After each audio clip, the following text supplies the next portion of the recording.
Tonight on Joynews Prime, Commission for Human Rights and Administrative Justice bans suspended Public Procurement Authority CEO Ejanim Boating from holding any public office for the next 5 years. The ban is contained in a report on Strategies findings into the contract for sale expose. We'll bring you the details and get the reaction of Manasseh Azuria, who conducted the investigations and produced the contract for sale documentary. One person killed in yet another daylight robbery in Kumasi. In the room, the man was relaxing on it like this. He said, "Where is the man? Where is the man? Where is the man?" And the man said, "Oh, there's no man. There's no man." And he pointed at him, "Go." It comes on the back of a series of attacks in recent weeks. The Ashanti Region Police Commander is, however, of the opinion the security situation in the region has been exaggerated by journalists.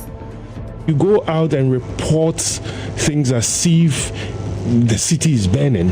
You create a certain fear and panic in the people. I don't think that is the right way to do it. In business, Vice President of Imani Africa, Bryce Simmons, is questioning government's mode of providing stimulus packages to the SMEs. So bring you details. If it's just giving money out for giving money out sake, a lot of people will take the money and go and pay debt. You have to have business intelligence through the industry associations, through the associations on the ground, through the supplier systems and networks that we've developed in this country. That enables you to target the relief.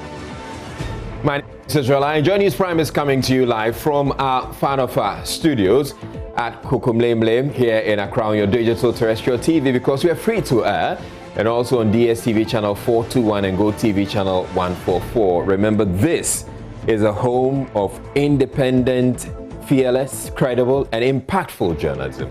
Stay tuned in.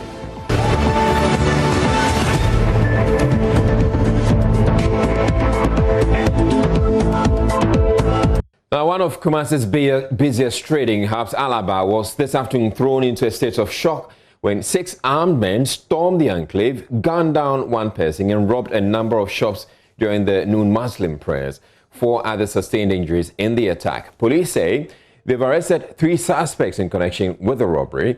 They've been identified as Salifu Idrisu, 18, Ali Razak, 18, and Hamza Nuhu, 22. Police say Hamza Nuhu, who was shot in the thigh by police, is receiving treatment under police guard. Lava Firm's Rasul Sasaradonko was at the scene of the crime in our reports. An amateur video shot by eyewitnesses who claim these are the 7 armed men wearing helmets and seen on 3 motorbikes firing and leaving the scene of robbery. An eyewitness narrates how one of the armed men consistently demanded the whereabouts of some hidden money from the deceased. When he could not provide it, they shot him at close range, he says. The man was in the room. The man was relaxing on it like this. He said, "Where is the man? Where is the man? Where is the man?" And the man said, "Oh, there's no man. There's no man." And he pointed at him, "Go." Then he held another man and walked with him across the street. I was there. I was standing there. He walked with him across. They went to this place.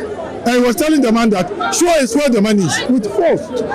And when they went, I said, then I ran towards this place. Then so let me come back again and see. When I came back, they were shooting at random. If they look at me, they will shoot. This was the 2nd person to be shot, according to eyewitnesses, but he claims to have been miraculously saved from the bullets by his spiritual fortification. Abdul Munu, who hails from Boko, claims he was shot by the robbers but survived it. One of them approached me and asked to give him the money or else I'll be killed.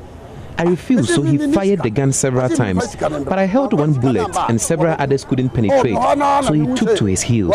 I'm spiritually fortified.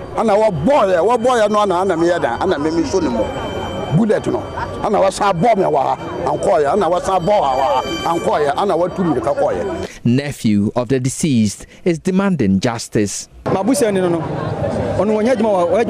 at Kwadaso, but comes here in the afternoon every day. The police can't serve the justice we deserve, so we want to kill those perpetrators in return.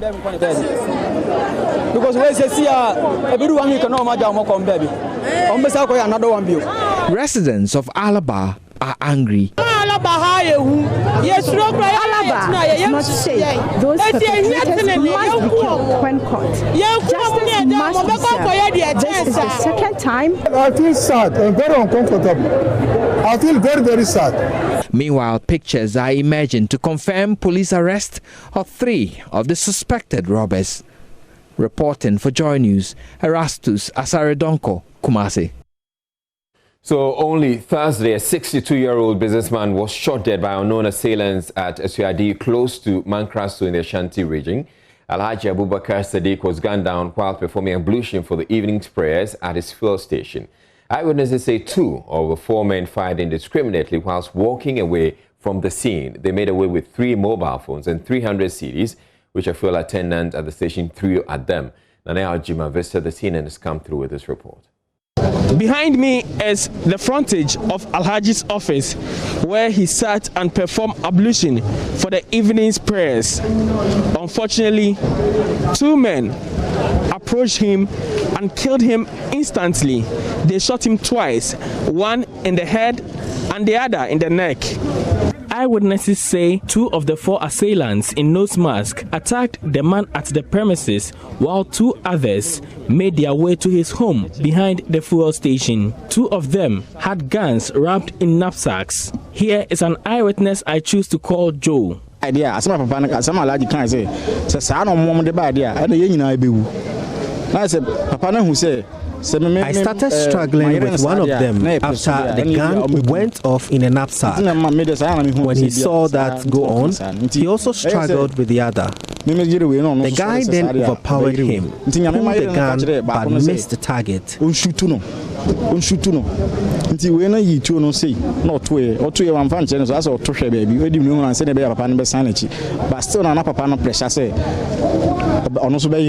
I tried to fight that one instead, but I couldn't reach him in time.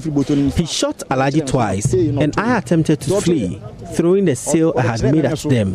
He then shot into my direction. I fell, giving the impression I had been shot.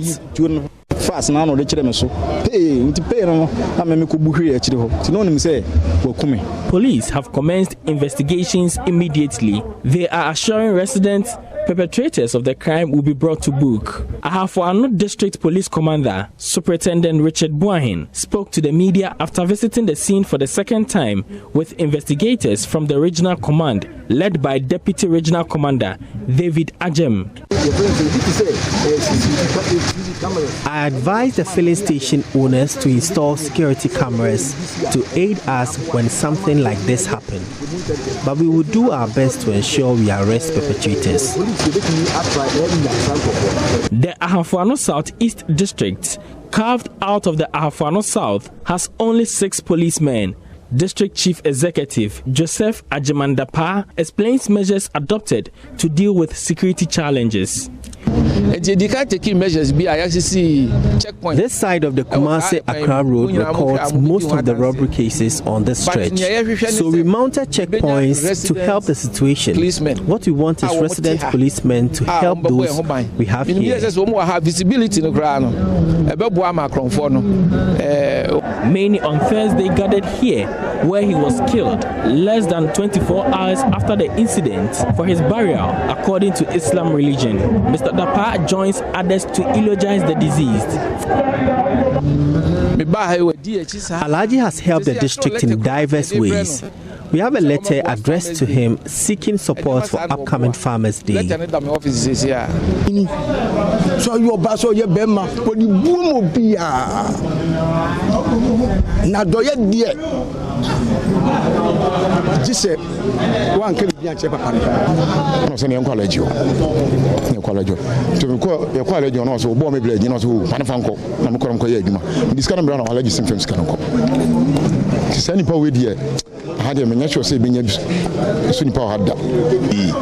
Wakache me say nyankopon akache nse ba bi obeshi am bi on chema de otunu botom se 200 cedi no de ma on kan hu ode ni sabe wura ni botom no be yiska no be kan no pepepe. For Joynews, Nana Aljima reporting. Well, incidentally, just Friday morning, Deputy Ashanti Regional Police Commander DCOP David Ajem has been blaming journalists for creating what he describes as fear and panic among residents in Kumasi. Speaking in an interview with David Akwete, host of Love FM's morning show, he said journalists are feeling tension in the region. DCOP Ajem, however, says they have improved visibility in some communities following recent robberies and murders. Sometimes some of you, the journalists, are also not helping us.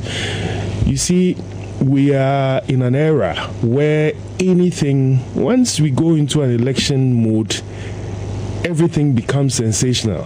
And so when you go out and report things as if the city is burning, you create a certain fear and panic in the people. I don't think that is the right way to do it. People must go about their duties and their responsibilities freely as they can. But the moment these things are done, it puts some fear in the populace, and I don't think that is a good enough thing. Is it a reportage that puts a fear in the public, or the act of robbery and the criminal activity that does so? I'm asking because, for example, if within a space of, let's say, a week, in one particular area, as happened at Ahunjo, if robbery, takes place, where in one instance somebody has been shot, in another somebody has been robbed, whilst two young men were on a motorbike and all that, within a space of 1 week. If such a thing goes on, the people who live in that very area would raise concerns. They would have security issues on their minds. What happened at Edriso Onye, if I may, Commander? I know that presently we've been told that there's some police patrol that goes on there, but the people who reside in that area where the Momo vendor was shot, I'm told, have changed their lifestyle. They go home earlier than they used to. So that should tell you that they themselves have concerns about security. So it's not just about the reportage, but it's about what they feel that is happening that's going to influence or inform what they do. Good. But David, you must understand that there are three things that drive society. Well-equipped resource to be able to battle fight criminal. Well, our firm's Erastus Asarodonko, who has been following the security issues in Kumasi and the Ashanti region, joins us now, and he put together the first report on the Alaba incident. Erastus, now you've heard the Deputy Ashanti Regional Police Commander and what he's had to say about the creating fear and alarm. But I want to find out from you. You're on the ground. You've been speaking with people. Why do you think we're having so many of these incidents being, occurring right now?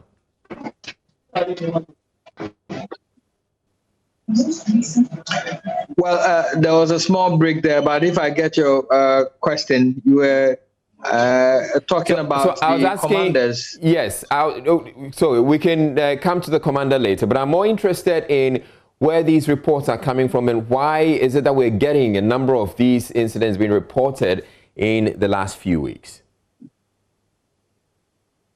Well, so we have been counting down from June to now, and we can count about 10 people shot by armed robbers, some of them killed. In fact, at least we can only say about 3 of them are recovering from their wounds.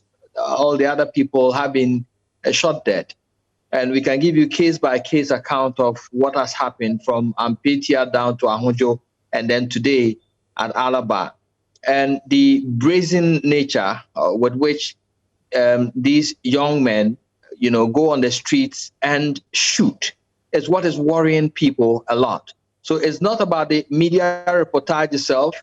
It's about the people feeling the pinch of people in broad daylight. Not just robbing people, shooting people dead. That is the worry of people within the Ashanti region. So the residents you've been speaking with, what are they saying is accounting for all of this? Well, there are mixed reactions. There are people who say that when it's getting to election period, these things do happen. There are people who also think that there are political figures behind it because of the election.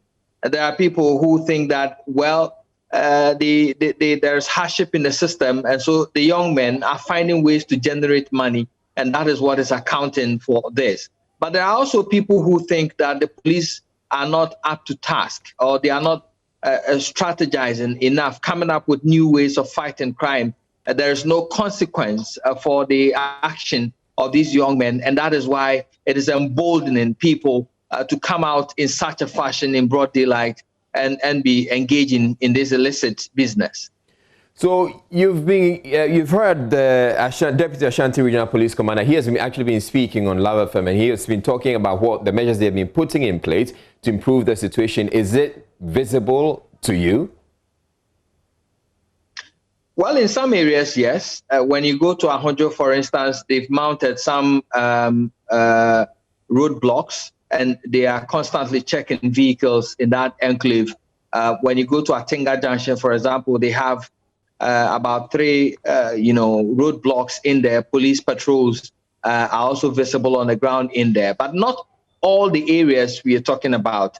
Alaba, for instance, this is an incident which has shocked many because that area is not prone to robbery attacks as we see. It is a very busy merchant trading hub, so people will not expect that these young men in broad daylight will be so bold enough to get to that location and do what they did. So yes, in some areas, but you could also talk about the deficit in police personnel in the region and whether they can get the huge numbers to be able to police all developing areas, especially the new sites and other areas. You can also talk about the city being very dark in the evening. Many of the streets do not have street lights. And so that is also accounting for the insecurity that people feel in Kumasi. Thank you very much, Erastus Sarodonko, for the insights there and your continued reportage. Erastus Sarodonko, of course, is a member of the security desk here at Joynews. You're watching Joynews Prime. We're taking a break, but still ahead. In the Bulletin, Commission for Human Rights and Administrative Justice bans suspended Public Procurement Authority CEO Ejenim Boating-Eje from holding any public office for the next 5 years. The ban is contained in a report on Straja's findings into the contract for sale expose. What's the name of this, your cousin? I wouldn't disclose it. You can have it if you want it. We have done our checks and it's not your cousin, but your name is on the registration document. It's not my cousin, he's my in-law, my brother-in-law. We'll bring you details and get the reaction of Manasseh Azure Awune, who conducted the investigations and produced the contract for sale documentary.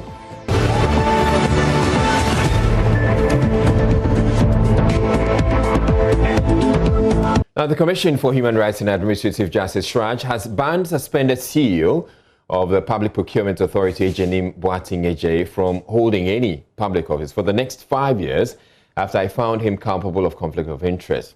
The ban follows investigations by the Commission into revelations in the contract for sale documentary produced by Manasseh Azure Awune. SHRAJ concluded after its investigations that the CEO used his office to acquire public contracts for his private firm, Talent Discovery Limited, which the company subsequently sold to other companies. Here is an excerpt of that documentary.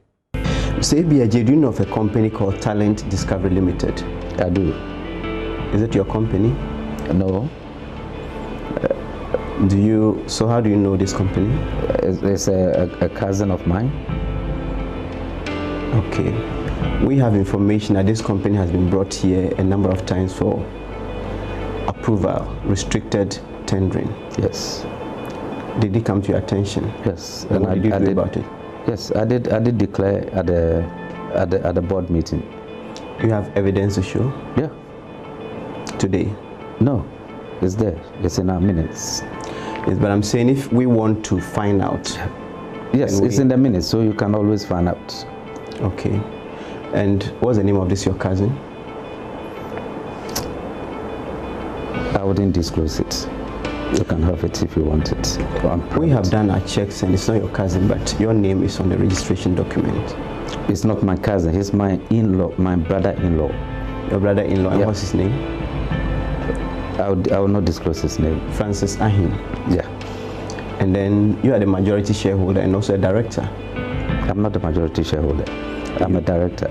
A director and then 60% shareholding? No. It is 50-50. And who is the second shareholder? Just two of us. So it is your company? I have a shares in it.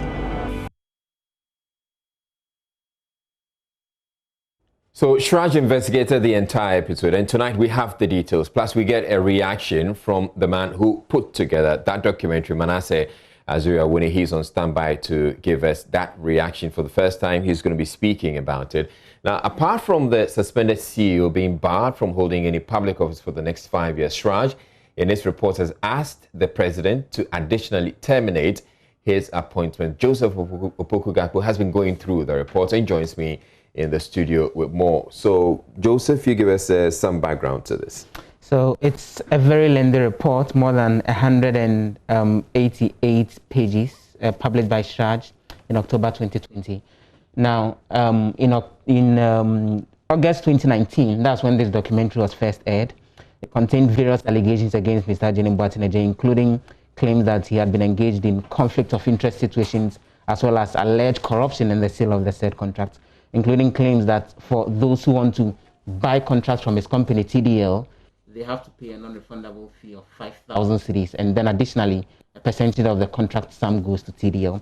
Now, following the said broadcast, as you indicated, Shraj was asked by the president to investigate this, and also the office of the special prosecutor. And then Shraj had been looking into this, but they say that in this report that they've published, they are focusing on the bit about conflict of interest because they think the office of the special prosecutor is handling the other bits about corruption and abuse of office. All right, so essentially there's more to come. I mean, should the office of the special prosecutor go through with this? Okay, so correct. What were Shraj's findings? First of all, Shraj says that it found that the said company, TDL, was actually incorporated on 19 June, just about 3 months after Mr. Jenim Boateng was appointed CEO of the Public Procurement Authority. And himself is one of the directors alongside his brother-in-law, Francis Kwekwahin. Shraj also found that there was a letter that he produced that as of the 5th of September 2017, he had resigned as director of TDL. But they found evidence that he hadn't actually left the company and was involved in its operations one way or the other. Then Shraj also found that TDL was actually awarded various contracts between June 2017 and August 2019, through restrictive tendering, which was approved by the PPA, and there were actually 10 of those contracts. It again found that Mr. Jenim Boateng actually participated in decision-making processes on the said applications in which TDL had been shortlisted without recusing himself or disclosing his personal link, in violation of both Article 284 of the Constitution, which talks about conflict of interest, and PPA's own conduct when it comes to the operations of its board. This is the more interesting part.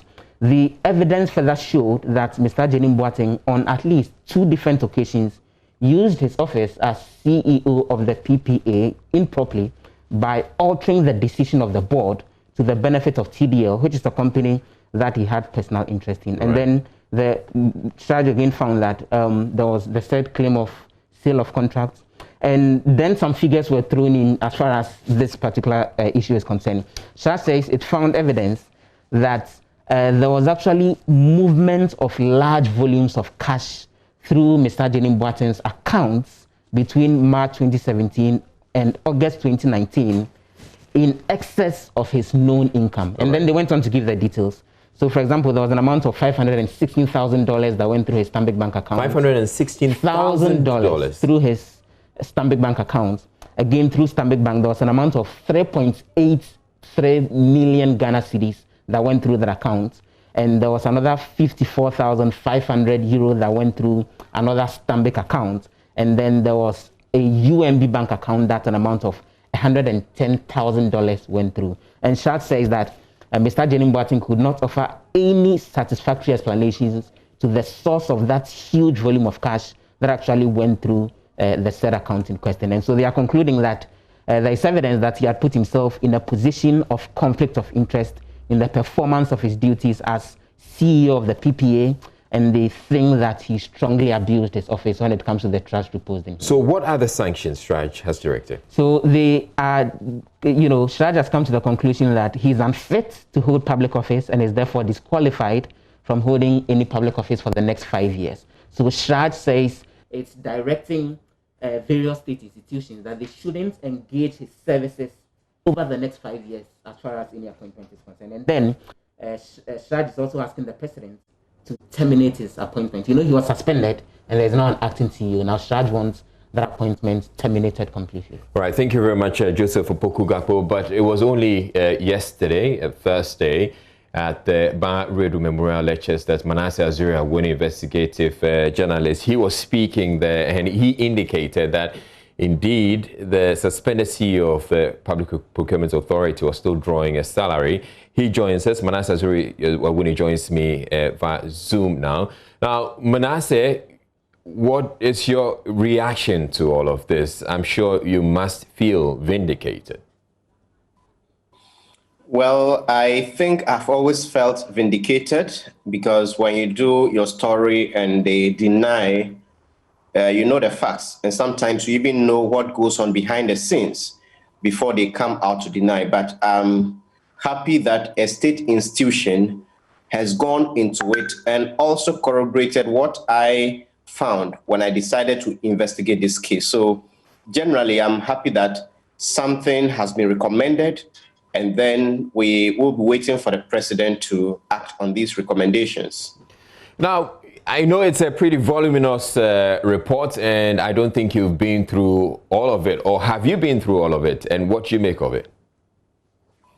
Unfortunately, I haven't been through all. I have read certain portions in a detailed manner, but others I just skimmed through.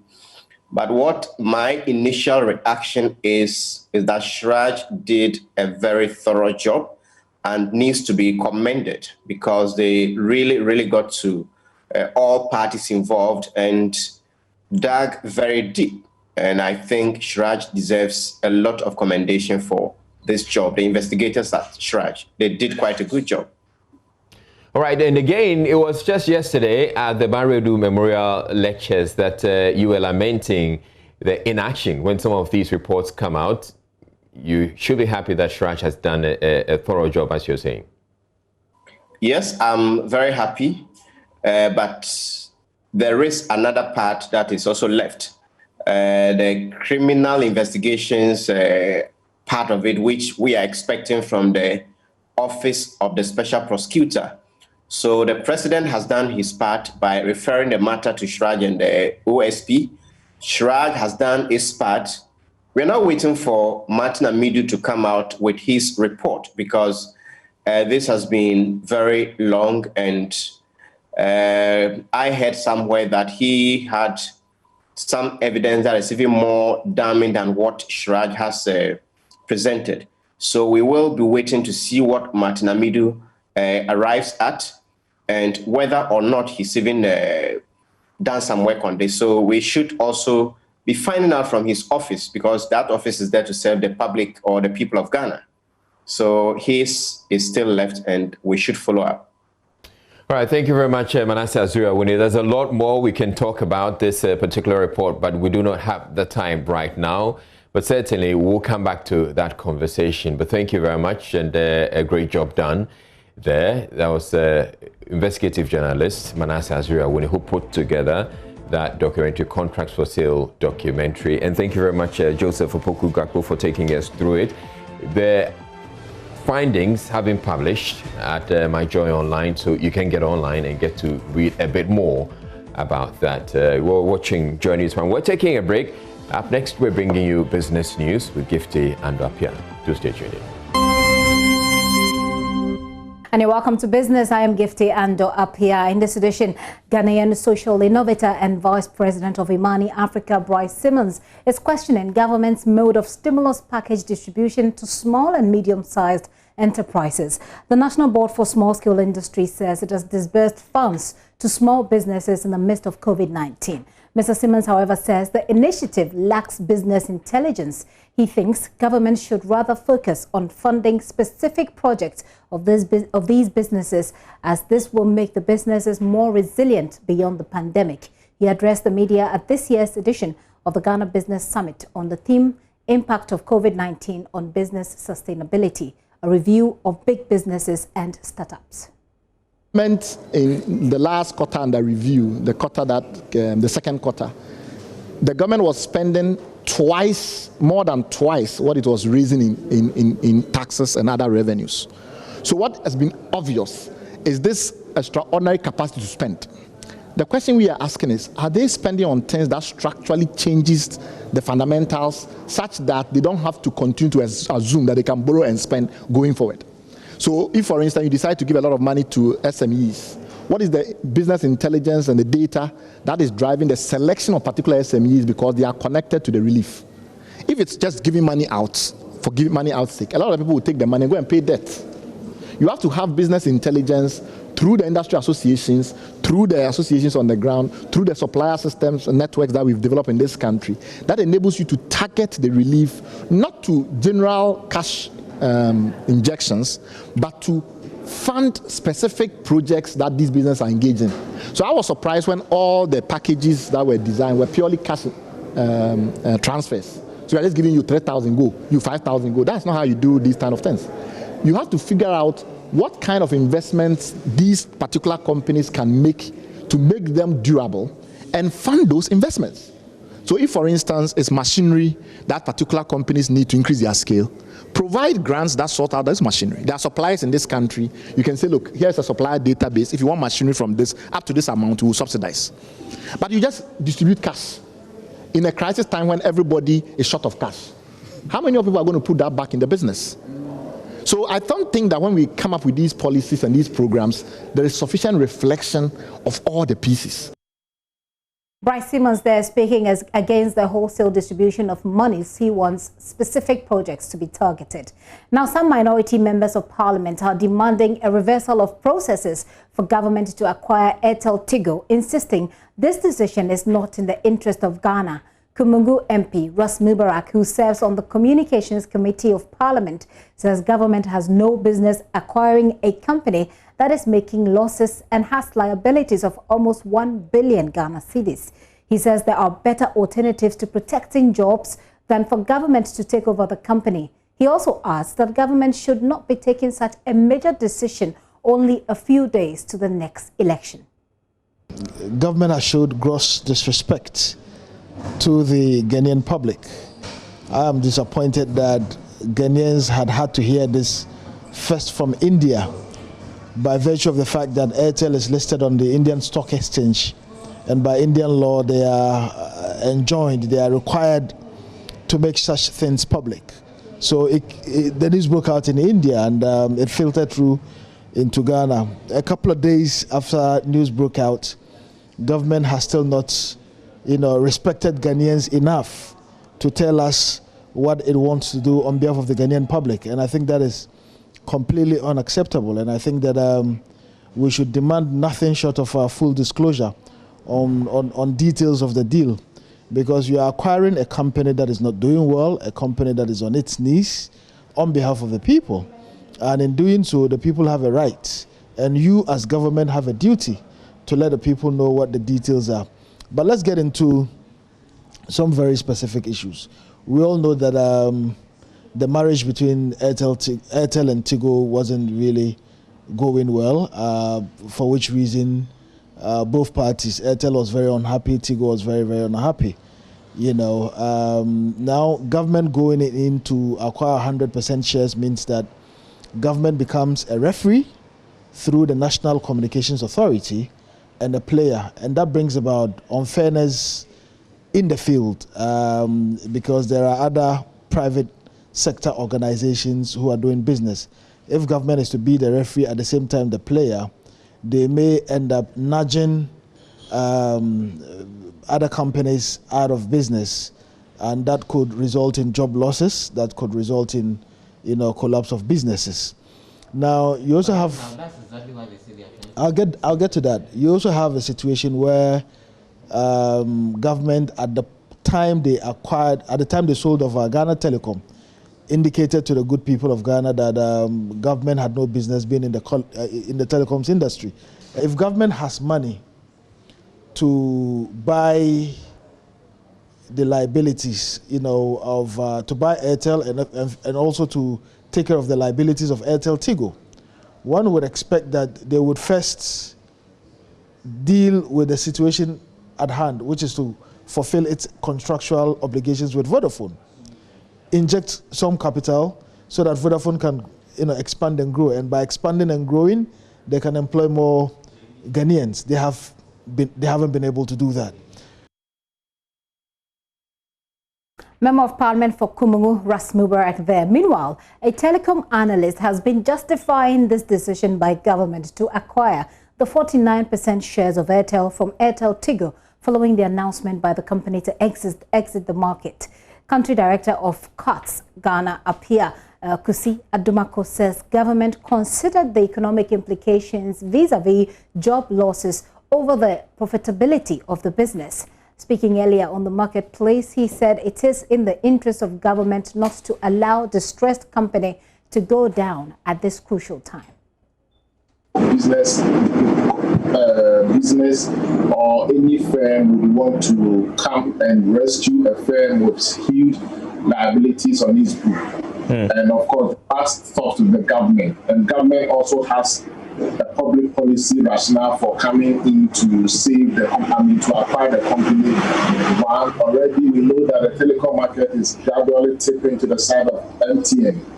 And should we allow LTT to go down the drain, what it means is that most subscribers will go to will flip to Vodafone and LTT. And currently, their network will not be able to take the load of the new subscribers that will move from LTT to Vodafone or MTN. So the best thing that government needs to do is to ensure that we don't run the risk of having a network overload in the short term. And number two, government also has a national security, and sometimes government has to put public policy rationale beyond business decisions. And I think public policy rationale might probably inform government decision in acquiring the company than business decisions. Yes, I mean, the fundamental issue from economics is that government has no business in doing business. However, we also know that whenever there's a market failure, government has to step in. I mean, the US, for example, in 2008, when the financial crisis came, the federal government bailed out the businesses, and these businesses were wholly owned by the private sector. And if government had withdrawn their support, most of these companies would have collapsed, and its effect on the economy would have been very, very catastrophic. And that's it for the business this hour. I'm back at 8 with more. Right now, Gary Al Smith is standing by with sports, and Israel I will continue with the news. Do stay with us. Welcome to the Joy Sports Office, and this is where we are cooking the start to the Ghana Premier League. This coming Saturday from 7:30 to 9 p.m.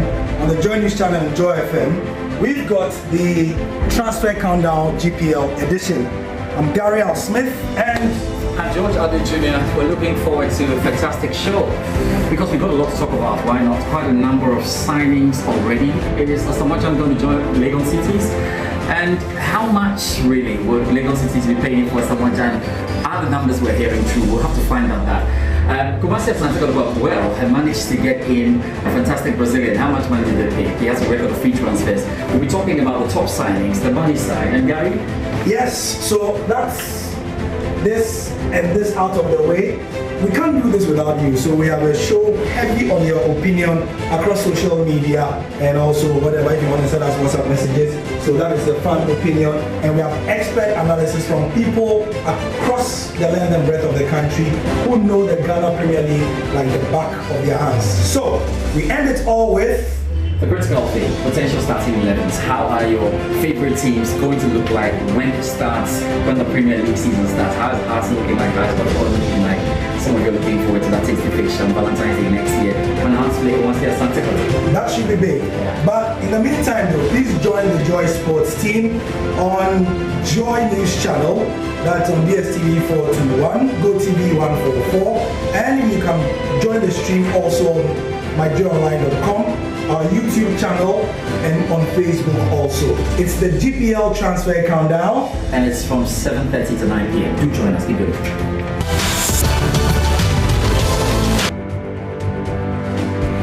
And that's why today I'm repping Ashanti Gold Football Club. You might recall that I supported them last season. The season didn't end, but I'm sure they would have won.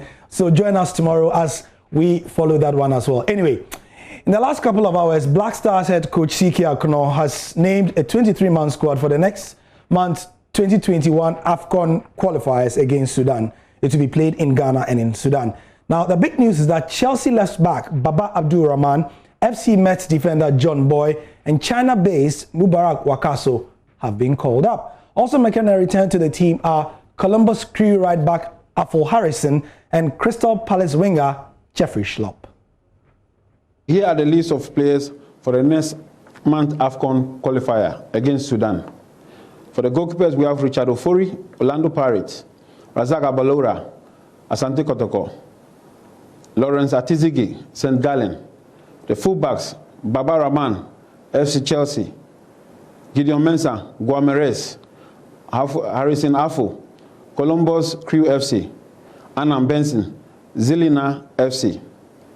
For the center backs, we have Jiku Alexander, Strasbourg, John Boy, FC Metz, Nicolas Opoku, Amiens, Joseph Eidu, Celta Vigo. With the midfield, we have Thomas Partey, FC Arsenal, Baba Idrisu, Mallorca, Mubarak Wakaso, Yansu Suning FC, Emmanuel Lumote, Amiens. Wingers, Samuel Owusu, El Al Ali, Saudi Arabia, Tariq Fosu, Brentford, Andre Ayew, Swansea FC, Jeffrey Schlupp, Crystal Palace. And for the attackers, we have Jordan Ayew, Crystal Palace, Caleb Ekuban, Trabzonspor, John Entry, Pyramids FC, and Jamie Llewellyn Crotterfield. So, CK, as he has started doing, or he's been doing since he got the job, has given reasons for the inclusion of certain players. First off, Chelsea left back Baba Rahman, John Boy, and Wakaso's return. Here are his reasons. Baba Rahman was once a regular player here. Due to injury, he was taken out. Now he's back, he's fit, he's playing very well with his team. Unfortunately, he's not had a chance to play in the first team, but he's had a couple of friendly matches since August, September, and even lastly, October, this recently, 24th October, which he played against Liverpool second team. And these matches, he's played 90 minutes, somewhere 90 minutes, a lot of 90 minutes, and of course 70 minutes. So we've taken a lot of consideration looking at the fact that we have a little bit of weakness within that area. The fullbacks, I thought it's necessary to bring him to, of course, compete with Gideon on that side. Yeah. On the right side, just recently, this young gentleman, Benson, who did very, very well, but he needs support. He needs the old guys to be around to learn from him, and therefore I thought it's wise to bring no other person than Harrison to back him up and, of course, support him. And that is why Harrison is also there. John Boy is again an old guy. All this has, again, the fact that we want immediate solutions, and therefore it is needed for us to deal with the experience and those who have had the surroundings before, who've had the experience, they've been around the terrain, they know what it takes to play qualification and all that, and so therefore think in it deep wise. I thought wise to bring somebody who is doing well in Europe. People have talked about him, and I think he's necessary. He deserves that chance, and that's why he's here also to support the team. Yeah. For him, I spoke to him when we were going to Antalya. His time is up for him to join us, and I think he received that message in a very good manner. We spoke again, and today he's here again also to support the team with his rich experience. Well, he had a chance to come. He's also been away for some time, but unfortunately, when we were just about to go to Turkey, he got injured, and I think I still want to keep that team. If he's fit and doing well, I think he has a chance of coming to help us.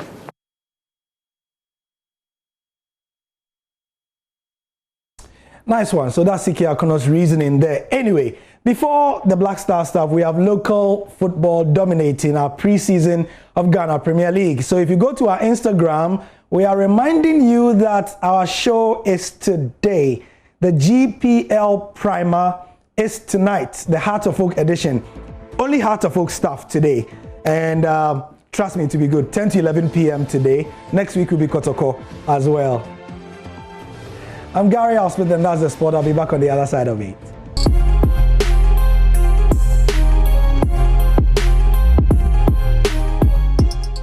Right. Right, it's time for Showbiz, and Becky has joined me. And we have a whole lot for you, Becky. Yes, all right. It's a whole lot. It's all about Shatta Wale, my favorite, no, my kind of, my friend. Shatta Wale, who did he invite you to his?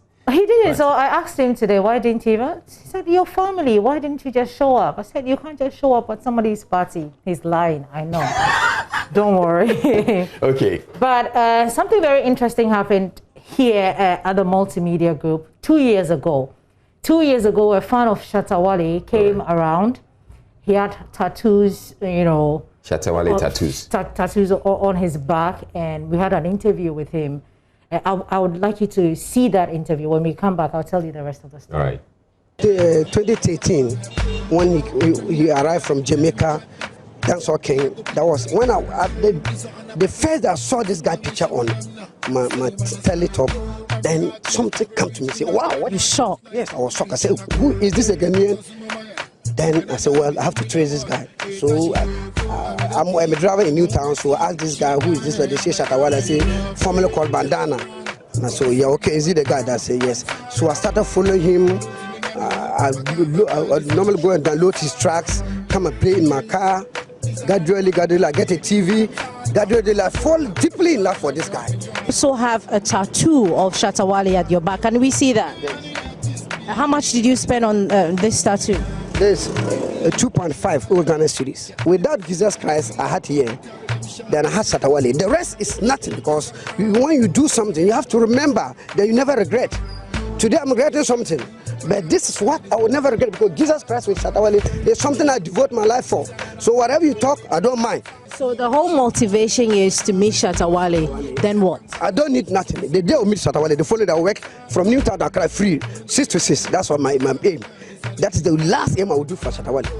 The day I meet him today, the following day I work from Newtown to Accra free. Just to let my what do you call it? My supporters really feel the good of Shatta Wale. Yeah. So is it 2 years on? Just this morning. Now I know why you're bringing that story. You have to bring this story back. I just want everybody to know that we know our job. Who said you don't know your job? We are the first people. See, we have everything. This is Joynews gets results. Yay. Oh, I'm telling you. So this guy, this morning, heard that he was driving from, I think, his usual stretch. He was on his route. Yeah. To Newtown. With people in the car. And he heard that Shatta Wale was at Joy FM. He said, everybody, take your money, because I have met my idol. Oh, you think I'm lying? Let's take a look.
Ghana Michael Jackson. Now, I don't know.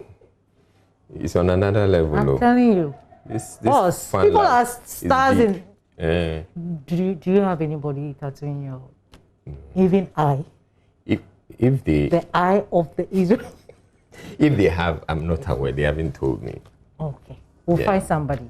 But, I mean, if I ever meet Denzel Washington, You I'm do sure same. this will happen. Okay, so I run into some people who, I mean, like, you know, they like me. I mean, they don't worship me. Let's tell people that you brought Don Lemon here. I'm just saying. Just so they know. Okay. You're a But superstar. yeah, what's But you're not, you know. all right, so I meet people who also say how much they like me and they follow the work that we do. Yeah. But they don't fall over. Yeah, and that. and bend. And today I met some. Oh. It's a little girl. Oh. Okay, she's called Ajua. Can we have her photo here? Oh. So that's Ajua there, and she has a problem with you. So the mom is Dorcas Asante. She has a problem with me. She has What a have problem I with you done? and Aisha. Oh, You say no. you guys dance to secular music. Which of them? Lighter. I'm sure it's lighter. Show me the lighter. I'm sure it's Oh, lighter. that's a beautiful family, Ajwa. Yeah. Oh, we love you right back. So I went to cute family. I went to the Yahoo Medical Center at Okay. Octagon, and they showed up, and yeah, the mom walked straight to me, and the girl started having a conversation with me about how she watches us. Yeah.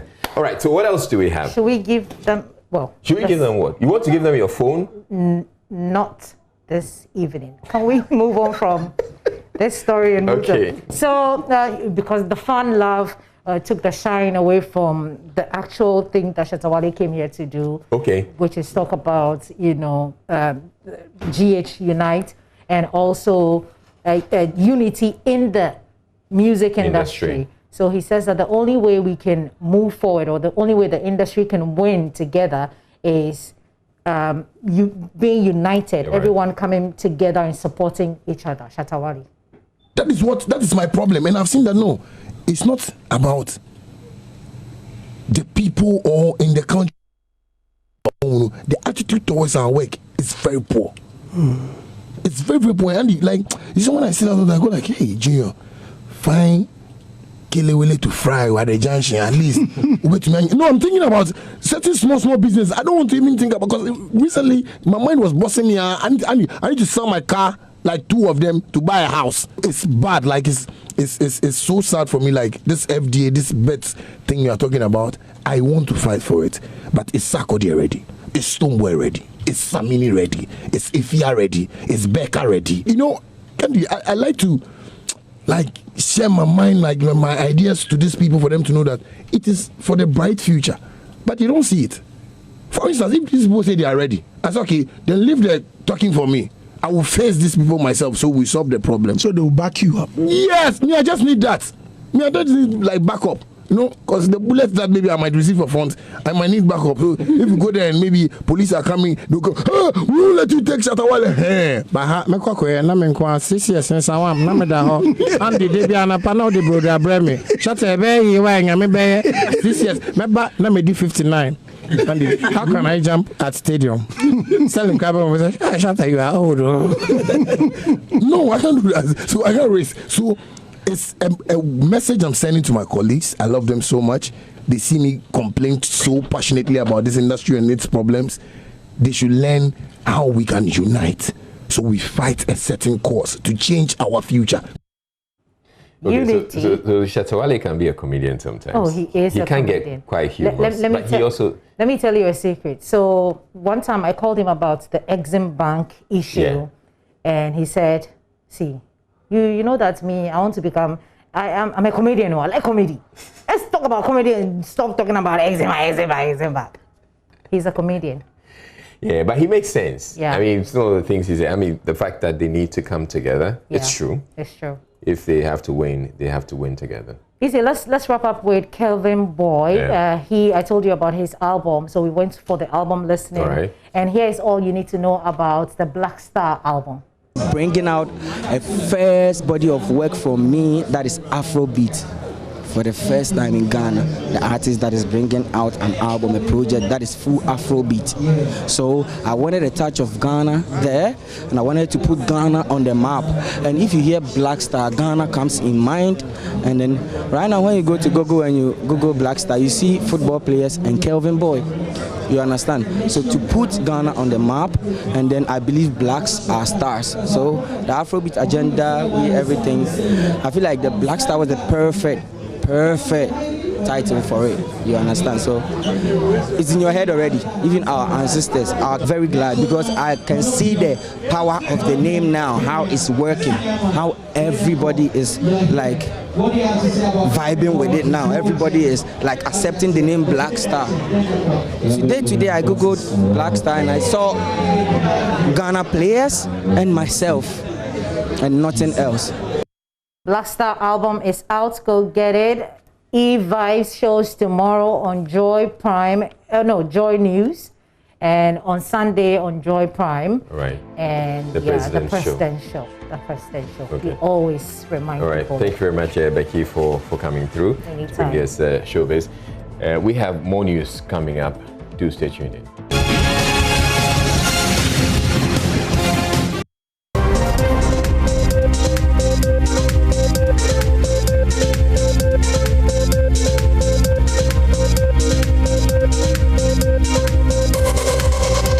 The Center for Democratic Development is calling for education to be intensified on electoral processes after findings saying their pre-election survey revealed concerns regarding possible violence during the election. More than 70% of the respondents are appealing for the presence of armed men to guard polling stations to avert any mishap. Director of Advocacy and Policy, Dr. Kojo Pumpuni Asante, shares the key findings. And this is the first time we're seeing that kind of expression. I think in 2016, it was very clear that we didn't want armed police security at the polling station, but it does reflect a certain concern about the prospect of violence on election day. And I think that it's coming up now. It's an opportunity for us to look at it very carefully and see what is the best way to ensure the security or to make sure that people can feel safe at the polling station, but also ensure that we do not, in solving that problem, we don't create opportunities for violence to happen. Because having armed guards there, if you have a low skirmish and unfortunately something happened, there could be a discharge of weapon. So I mean, the security agencies, this is really for them to think about it. But I think for citizens, there's obviously a concern about election day violence, and this is the reason why we do the survey, so that those kinds of concerns, when they come out, we can deal with them. Yes, the other one that we flagged was, I think, 44%. Indicating that even if the results are collated, not the right one will not be announced. We saw that also in 2016. It was about 23%. So it's obviously gone up, which suggests to us that there's still a lack of understanding of the electoral process and the transparency around it. That is a signal to NCC, the Electoral Commission, that the results collation, the results transmission, results announcement process, we have to do a lot of education around it so that people can understand the process and exactly what is going to happen, so that they are not basically sort of swayed by misinformation, which can happen on election day, and particularly during the period of collation. The respondents in turnout had overwhelming trust in the EC and other state agencies to execute their jobs well. The survey says 83% of Ghanaians trust the EC, 91% trust the Ghana Armed Forces, and 89% the media. Here's Dr. Asante again. I think that what has happened, and we saw that also in 2016, is that in the post-registration period, once people have gone through the registration period and feel satisfied that they have registered and they have their names on the register roll, they feel more confident that the EC has the capacity to deliver clean elections. So I think that's more based on experience. But it also suggests that there are people who still feel that whatever the EC did, there might be other forces or other people who try to manipulate the system. So, as I said, all of that is really a signal or a call to us to intensify education around these issues so that people, come to understand what will happen, particularly once the polls have been closed. What will happen so that they can follow the process and know that this is all transparent and genuine, and there's no shenanigans going on anywhere. My name is Dr. Kojo Asante. Talk about skirt and blouse. Well, regarding some more from that CDD findings, Ghanaians, it says, are split on direction of the country, while almost 47%, almost half, 47% say the country is going in the right direction.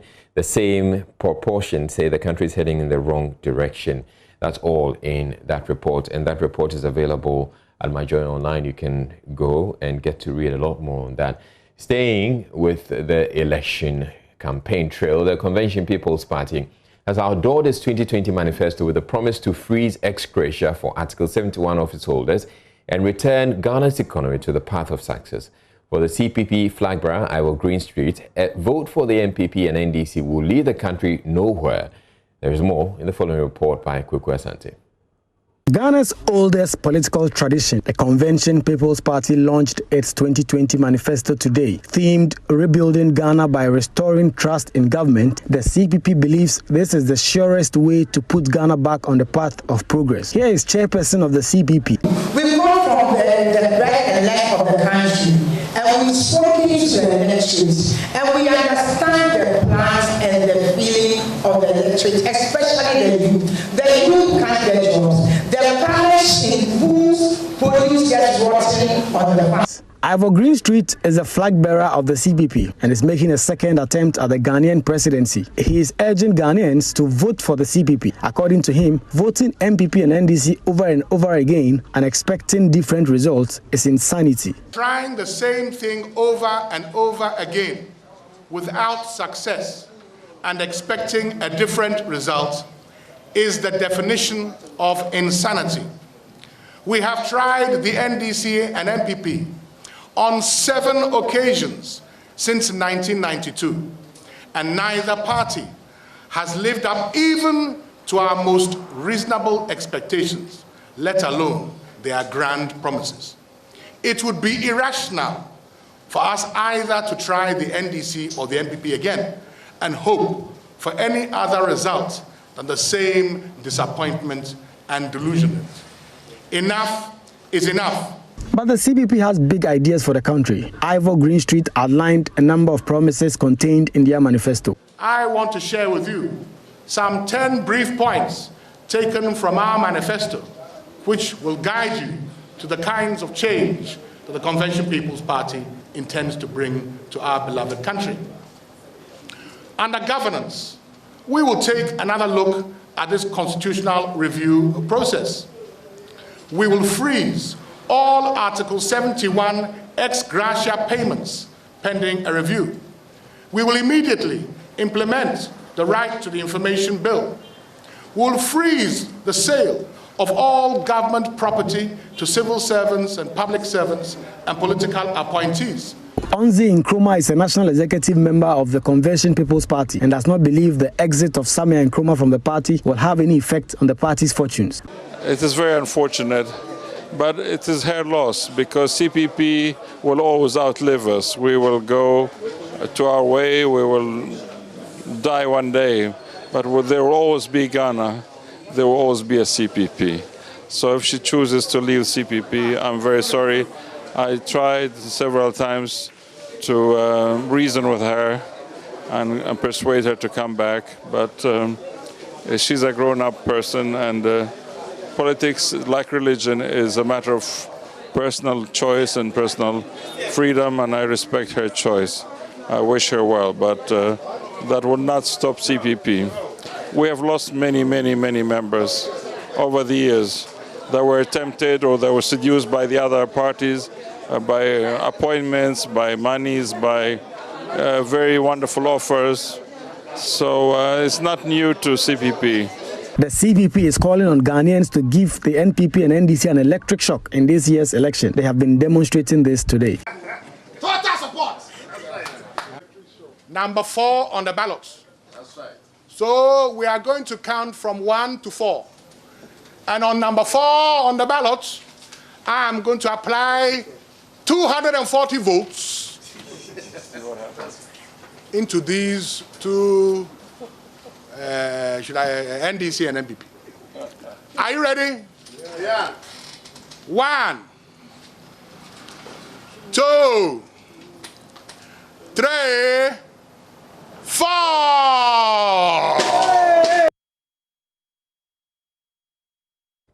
The fall of John Mahama's Greater Accra tour took off in the Kro constituency, where he's been seeking the blessing of the paramount chief of the Nungua traditional area, Ni Odaifiu Wilenche III.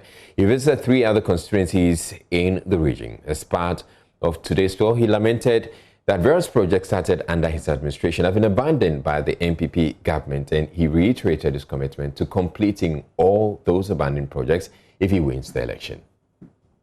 No, me was here. That's all. Actually, I choose he don't. She like a drum on the wall.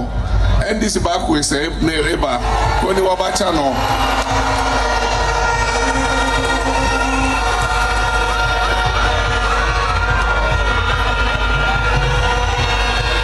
Ezu. I feel agent 4 years. Wofe wole noni yano. Wofe watchomi. Wole boni a P 1P. Ni meke. Wofo shiki wo ha me ko. Oba fo ha me. Ameke, experience is the best teacher. 2016 abaye ni bi baba o ni akecho odwemo. Ni bluffo Remo Miake first fool is not a fool. She second fool, Lejibulu.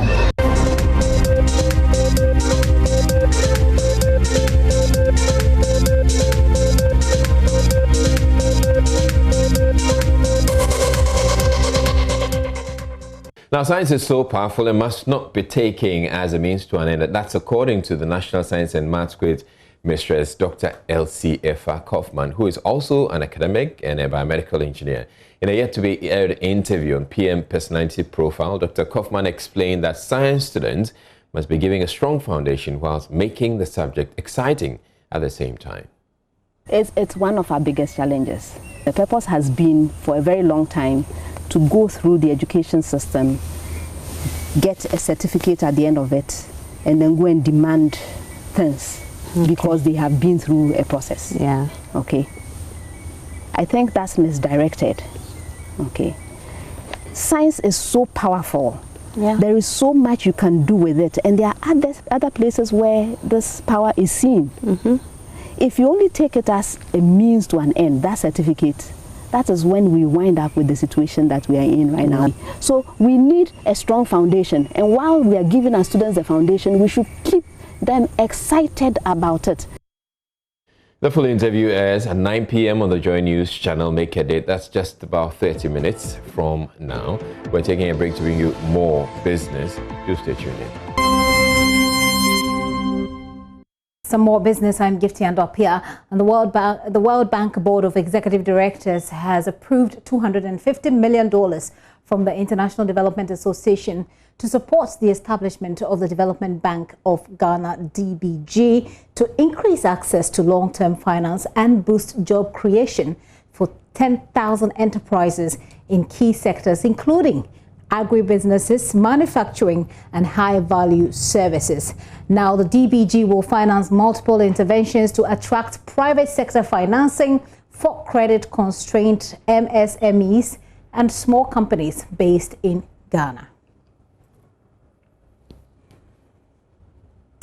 Now, CBG CalBank profit margins of some banks fell in the third quarter of this year due to the impact of COVID-19 on their operations.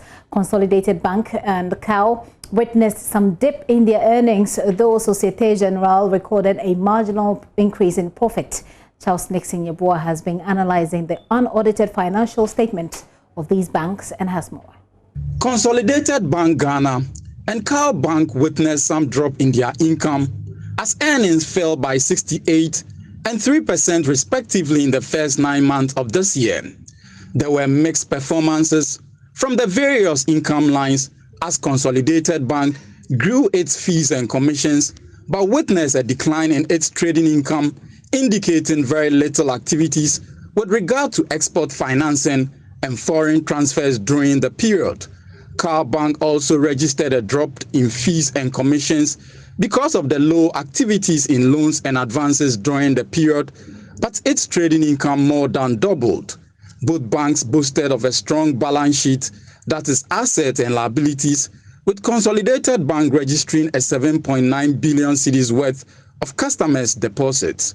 On the other hand, Societe Generale registered a 13.4% growth in income to the tune of 93 million cedis for the first 9 months. The growth in earnings was due to a reduction in loan losses and growth in interest income as well as trading income.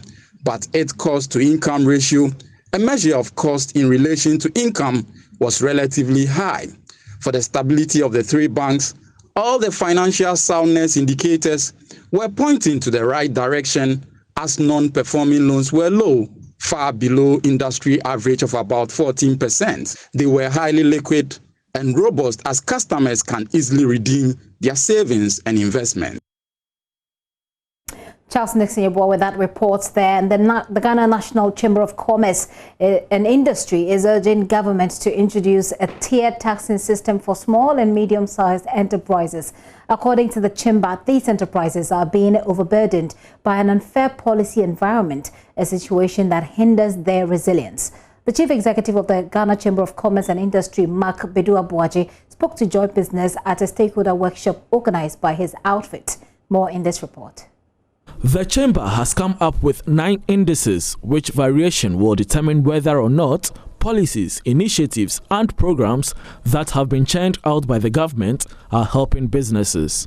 In an interview with Joy Business, Chief Executive of the Chamber of Commerce and Industry, Mark Bedu Abuaji, said the tiered system of taxing is one of many recommendations he believes would help small and medium-sized enterprises reinvest their profits. Now, corporate tax is 25% across board. Bigger companies are paying 25%, smaller companies are also paying 25%. So we are making a recommendation that there should be a tier system of taxing. So at least the bigger companies will pay something corresponding to their size, and the smaller companies will also pay something smaller. The main reason is that when you pay a smaller tax, your bottom line, your net profit is quite bigger, so that you'll be able to reinvest. The SMEs, they are not able to get funding, difficult to get funding, they don't have the collateral. So the only way for them to get funding is to reinvest their profit. So with a lower tax, with a lower interest rate, they will get a higher net profit that they can reinvest. So the tier system is one of the recommendations that we'll be making to government. Meanwhile, the Deputy Minister of Trade and Industry, Robert Ahom-Kalinsi, said his outfit will continue to create an enabling environment for local businesses to thrive. An economy cannot thrive without a healthy and resilient private sector. When private sector flourishes, it boosts job creation and generates wealth that can be spent and reinvested locally.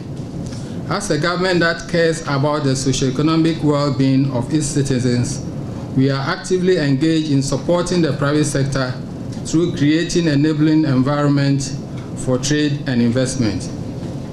The Ministry of Trade is aggressively pursuing programs and policies to improve competitive edge of the local industries. The Business Diagnostics Data Mobilization received support from Buzak Fund.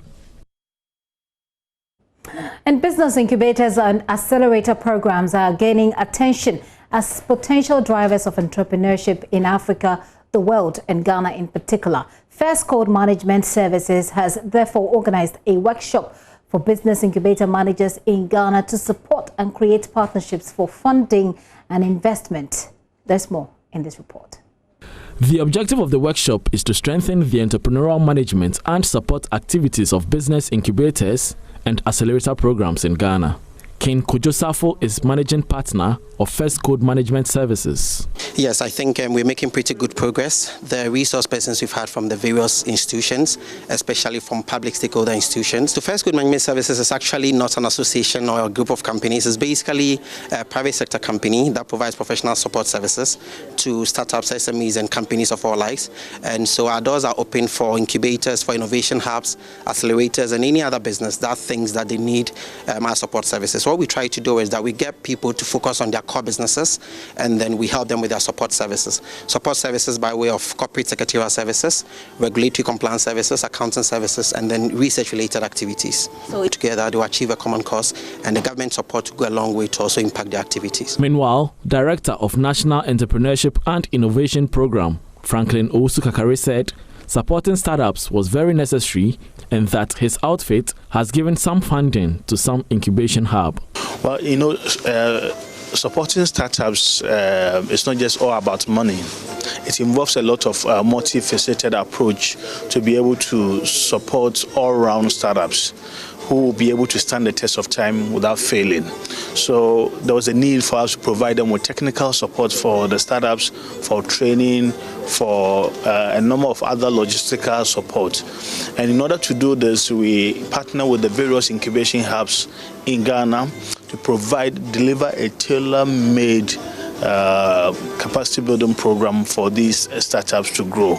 And over the years, that is gradually curbing the rate at which startups fail, because now you have somebody to handhold you, guide you through the process, where you have challenges, where you have the pitfalls, somebody to hold your hand to be able to go through the system.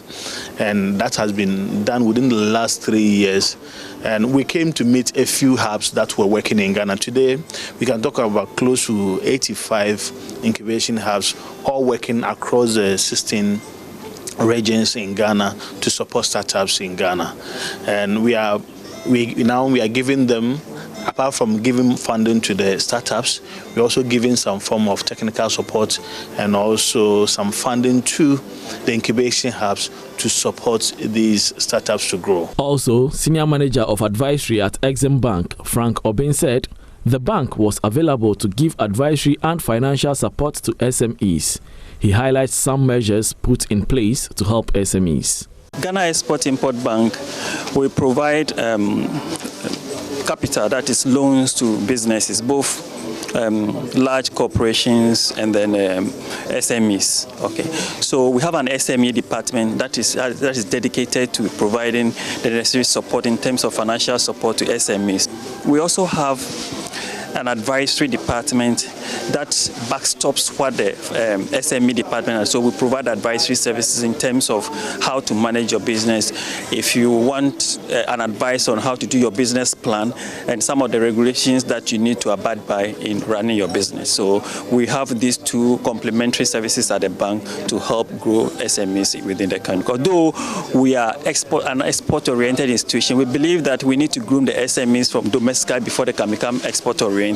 So that when it comes to the advisory services, it cuts across. Even the SME, we still have a lot of companies that we are supporting and grooming them that they'll be able to export. In fact, the executive management of the bank, led by the chief executive, Mr. Lawrence Ajensam, instead what we call the Tuesday market.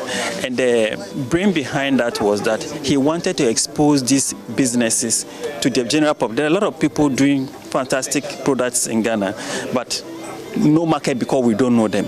So every month, on the first Tuesday, the last Tuesday of every month, we organize what we call Tuesday market, and then some of these SME come to exhibit their product. People buy, get acquainted, and then they follow up with them. So these are some of the activities that the bank is undertaking to help promote small-scale businesses within the country. That'll be all for me with business this hour. There's more news at myjoyonline.com, and I'll urge you to log on. My name is Gifty Andro-Apia. Gary L. Smith is standing by with more sports for you. And Israel I will continue to end the news. Have yourself a great weekend. Big clubs thrive on titles, league titles. Accra Hearts of Oak haven't won one in about a decade, Well, the Phobians will be telling us on the GPL Primer this Friday at 10 p.m. on the Joynews channel how they intend to win the Ghana Premier League 2020-2021. Join me, Hans Mensando, on the GPL Primer as I host the Phobians.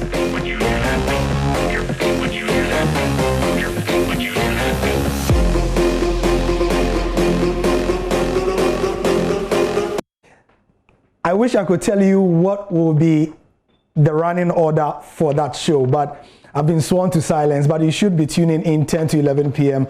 with Hans Mensah Ando. Anyway, welcome to the sport, the second part. Ghana Football Association President Kedu Kraku has praised the Joy Sports team for their intensive effort to generate interest in the Ghana Premier League. Ahead of the start of the season on November 13, Joy Sports have put together a series of informative shows starting tonight to get fans ready for the new season. You saw the promo for one, and the GPL Primer is here.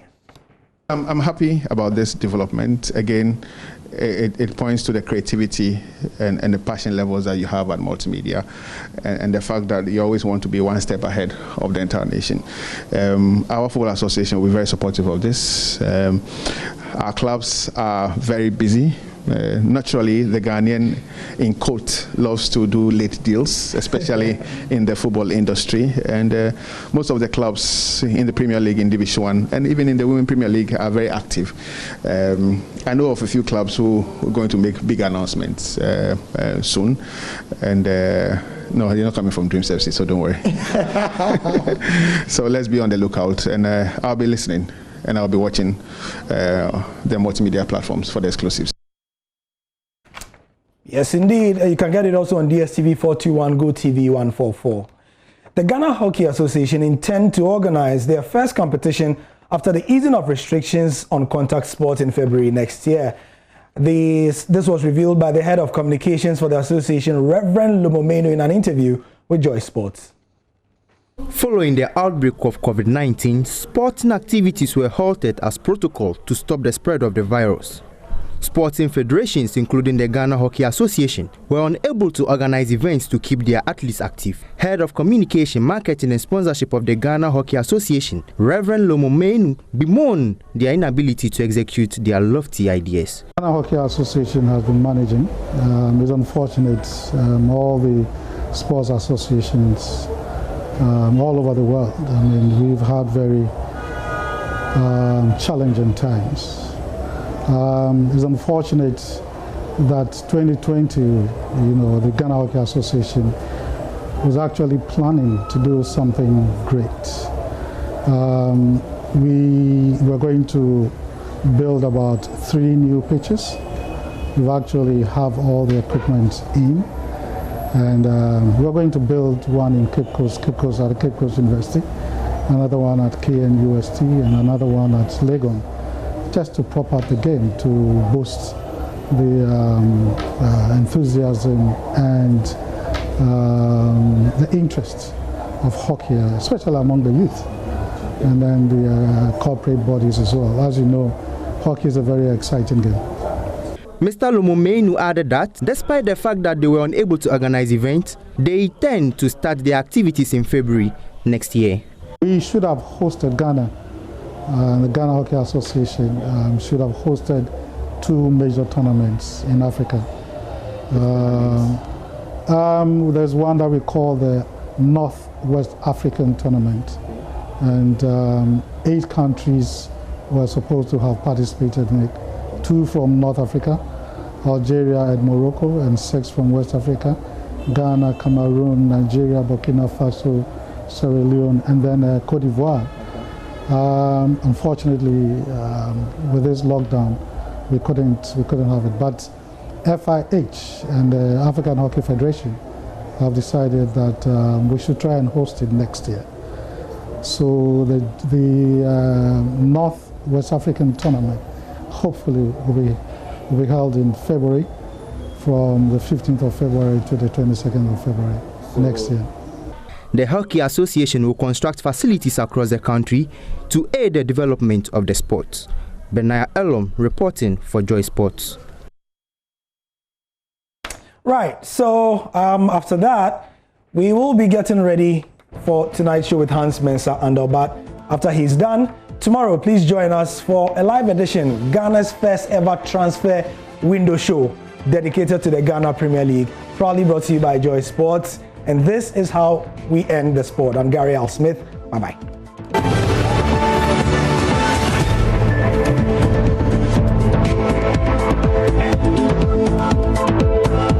Well, minority MPs are asking the Speaker to summon the Interior Minister to be Ambrose Derry and EC boss Joynews to brief MPs on preparations ahead of the December 7 elections. The House is expected to adjourn indefinitely next week, Saturday, for the elections.